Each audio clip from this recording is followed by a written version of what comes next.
Good afternoon, I'm Raylene Ramsey. This is your afternoon news fix for Thursday, the 8th of August.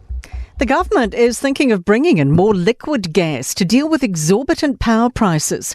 The Energy Minister says he's asked the Electricity Authority and Commerce Commission to investigate possible price gouging as businesses grapple with cost spikes.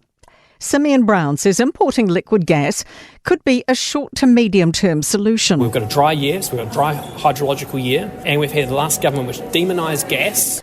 Green MP Ricardo Menendez-March says the better solution is investing in renewable energy and improving competition. What we need to do is ensure that smaller competitors in the market have more ability to enter the market altogether. Local Government New Zealand says the effects will become clear to ratepayers over time of the new Water Done Well scheme. Council-controlled water organisations will now be allowed to double their borrowing for infrastructure. LGNZ Vice President Campbell Barry says that will still create debt needing servicing and won't necessarily bring rates down. It means that we can spread the cost over a longer period of time and not see some of the types of rate increases that are being proposed. Social workers say new expectations of oranga tamariki leave much to be desired. The Children's Minister's requiring the agency to report quarterly on youth offending rates and the frequency of check-ins for children in care. Social services providers Aotearoa says it's good for expectations to be in the public domain, but head Belinda Hemiona worries the emphasis on youth justice will affect other areas. We are seeing a removal of early intervention and prevention services, which is very distressing and will impact on children and their whānau and the support they need. The Law Society says it's unlikely the renewed 3 strikes legislation will deter offenders.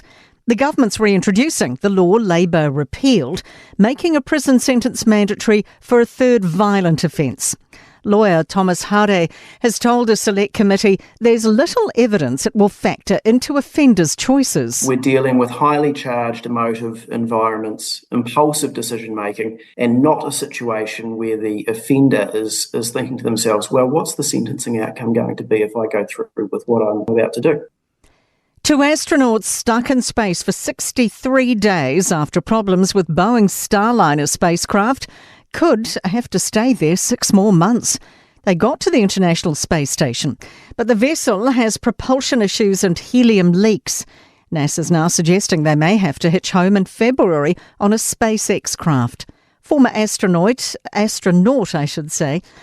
Massimino, told CNN a decision will be made soon. The spaceship's coming back one way or the other, and is pretty confidently that they'll be able to get it back. Whether or not the crew will be inside, they're not sure about that at this point.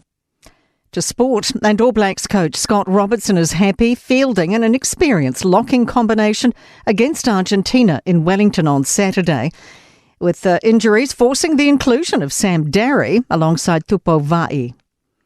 Warriors coach Andrew Webster has admitted Sean Johnson will be missed both on and off the pitch when he retires at the end of the season, revealing he's valued Johnson's opinion on key issues.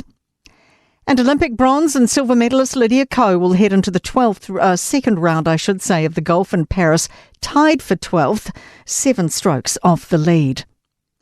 I'm Raylene Ramsey. That is your latest news fix. We'll be back with the next update tomorrow morning from the Newstalk ZB newsroom.